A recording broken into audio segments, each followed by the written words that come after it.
आमच्या मंत्रिमंडळातील सहकारी संजय बनसोडे आणि बाकीचे जिल्हाधिकारी, SP, मुख्य कार्यकारी अधिकारी, सगळे अधिकारी आणि अनेक माझे आंबेडकरवादी सगळे चळवळीतले कार्यकर्ते, अनेक संघटनेचे पदाधिकारी असे खूप जण आणि सगळे सहकारी हे सुरुवातीला इथं आले. आम्ही अभिवादन केलं विजयस्तंभाला.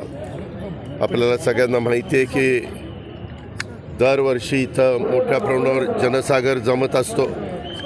यावेळेस आमचे जिल्हाधिकारी असतील किंवा शासन असेल, शासनाने वेळोवेळी इथल्या येणाऱ्या महाराष्ट्रातल्या सगळ्या सहकाऱ्यांना व्यवस्थितपणे तिथं अभिवादन करता यावं, दर्शन घेता यावं म्हणून अतिशय चांगली व्यवस्था करण्याचा प्रयत्न केलेला आहे. आणि हा प्रयत्न करत असताना बाकीच्या सहकाऱ्यांनी देखील त्याला मनापासून साथ दिली. त्याच्यामध्ये कुठल्याही प्रकारची अडचण राहू नये म्हणून आमचे जिल्हाधिकारी असतील, आमचे जिल्हा पोलीस प्रमुख असतील, मुख्य कार्यकारी अधिकारी असतील, सामाजिक न्याय विभागाचे आमची सगळी टीम असेल, शासनाच्या सगळ्याच विभागांनी हे आपलं स्वतःचं घरचं काम आहे समजून त्यामध्ये लक्ष घातलं. आणि मी पण वरचेवर आढावा घेत होतो, सतत कलेक्टरकडनं माहिती घेत होतो. आज नवीन वर्षाची सुरुवात होतीये. हे नवीन वर्ष सर्वांना सुखाचं, समृद्धीचं, आनंदाचं, भरभराटीचं जावं अशा प्रकारच्या शुभेच्छा देखील देतो. हॅपी न्यू इयर अशा पद्धतीनं त्या शुभेच्छा देत असताना एकंदरीतच आज इथं येत असणाऱ्या सगळ्या सहकाऱ्यांनी अतिशय शांतपणे कुठल्याही प्रकारे अडचण येऊन न देता कायदा सुव्यवस्था व्यवस्थित ठेवण्याच्या करता कुठंही पोलीस खात्याला बंदोबस्तामध्ये पोलीस सांगतील तशा पद्धतीनं सगळ्यांनी सहकार्य केलं पाहिजे. या सहकार्यातनंच लाखोचा जनसमुदाय महाराष्ट्राच्या कानाकोपऱ्यातून विजयस्तंभाच्या अभिवादनाकरता, दर्शनाच्या करता ज्यावेळेस येतो त्यावेळेस तो किती व्यवस्थितपणे सगळ्या गोष्टी पार पाडतो हे देखील एक महत्त्वाचं आहे. आणि त्याला सगळ्यांनी सहकार्य करावं अशा प्रकारची माझी आज विनंती आहे. नवीन वर्षाचे कुणी जरी म्हटलं तर त्याची सुरुवात चांगली व्हावी, सगळ्यांना सुख शांती मिळावी, महाराष्ट्रामध्ये कायदा सुव्यवस्था चांगली राहावी, महाराष्ट्रातला कुठलाही घटक हा त्याच्या लाभापासून वंचित राहता कामा नये.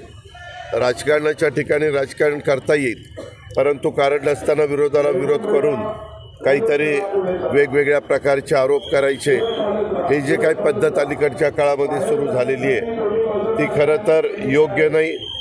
जिथं काही गोष्ट चुकली तर त्यामध्ये दुरुस्त करण्याची देखील मानसिकता, तयारी एकनाथराव शिंदे असतील, देवेंद्र फडणवीस असतील, मी असेल, संजय असेल, आमची सगळ्यांचीच मंत्रिमंडळातले सहकाऱ्यांची राहणार आहे.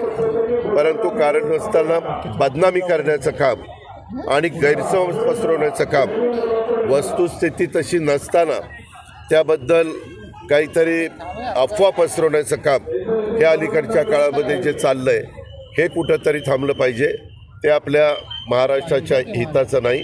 आपल्याला शिवाजी महाराज असतील, शाहू फुले आंबेडकर असतील, ह्या सर्व महामानवांनी हा एक चांगला आदर्श आपल्या सगळ्यांच्या समोर ठेवलेला आहे, चांगला विचार मांडलेला आहे. त्याच विचारांनी पुढे गेलो तर आपल्या सगळ्यांचं भलं होणार आहे, आपल्या सगळ्यांचं कल्याण होणार आहे. संकल्प काय आणि 24 मध्ये काय पाहायला मिळेल महाराष्ट्राला? 24 पहिल्यांदा लोकसभेची निवडणूक आहे. आपण मध्ये 5 राज्यांच्या निवडणुका झाल्या त्यावेळेस कौल बघितला, म्हणजे एक्झिट पोलचे पण अंदाज सगळे फोल ठरलेले आपण पाहिलं. शेवटी जनता जनार्दन सगळे सर्वस्व आहे. बाबासाहेबांनी संविधान आपल्याला दिलं, त्या संविधानाचा आपण सगळेजण आदर करतो. डॉक्टर बाबासाहेब आंबेडकर घटनेचे शिल्पकार यांनी आपल्याला प्रत्येकाला मताचा एक अधिकार दिला. त्या अधिकाराचा वापर कसा करायचा हा प्रत्येकाचा वैयक्तिक प्रश्न आहे. आणि अशा सगळ्या गोष्टी असताना आज देशाच्या समोर तरी मी ज्यावेळेस पाहत असतो, मी पण एक अधिक वर्ष समाजकार्य राजकारण करणारा कार्यकर्ता आहे, परंतु नरेंद्र मोदींच्या शिवाय दुसरा पर्याय आपल्याला कुठलाही पाहायला मिळत नाही. आज त्यांच्या नेतृत्वाखाली जागतिक स्तरावर आपल्या देशाची शान वाढते, मान वाढतोय, देशाचा नावलौकिक वाढतोय. त्याचबरोबर वेगवेगळ्या घटकाच्या करता गेले 9.5-10 वर्ष त्यांनी ज्या काही योजना राबवलेल्या आहेत आणि त्या योजना राबवत असताना वेगवेगळ्या प्रकारचा प्रचार करण्यात आला. हे असं होईल ते तसं होईल, परंतु तसं न होता सगळ्यांना न्याय देण्याची भूमिका ही त्यांची चाललेली आहे आणि त्यात युवा शक्तीला पण पुढे आणण्याचा प्रयत्न हा कसा करता येईल. आज 80 कोटी जनतेला मोफत अन्नधान्याचं वाटप होतं. आज एवढ्या मोठ्या संख्येला अन्नधान्याचं वाटप करत असताना त्याच्या मागचा एकच हेतू आहे की आपल्या भारतातला एक देखील व्यक्ती उपाशीपोटी झोपता कामा नये, अशा प्रकारचं त्याच्या पाठीमागची पार्श्वभूमी आहे. पिण्याचं पाणी असेल, इतर वेगवेगळ्या प्रकारच्या योजना असतील, त्याही योजना देण्याचा घराचा कार्यक्रम असेल, घरकुलाचा तर फार मोठा कार्यक्रम केंद्र सरकारने वेगवेगळ्या राज्यांना विश्वासामध्ये घेऊन राबवण्याचं काम चाललेलं आहे आणि सगळ्या सणाला सगळेजण एकमेकाच्या आनंदामध्ये सहभागी होतात आणि सण साजरे करत असतानाचं चित्र आपल्याला पाहायला मिळतं. डीपीडीसीच्या विषयात भाजप पदाधिकाऱ्यांनी तुमच्याबद्दल कुठल्या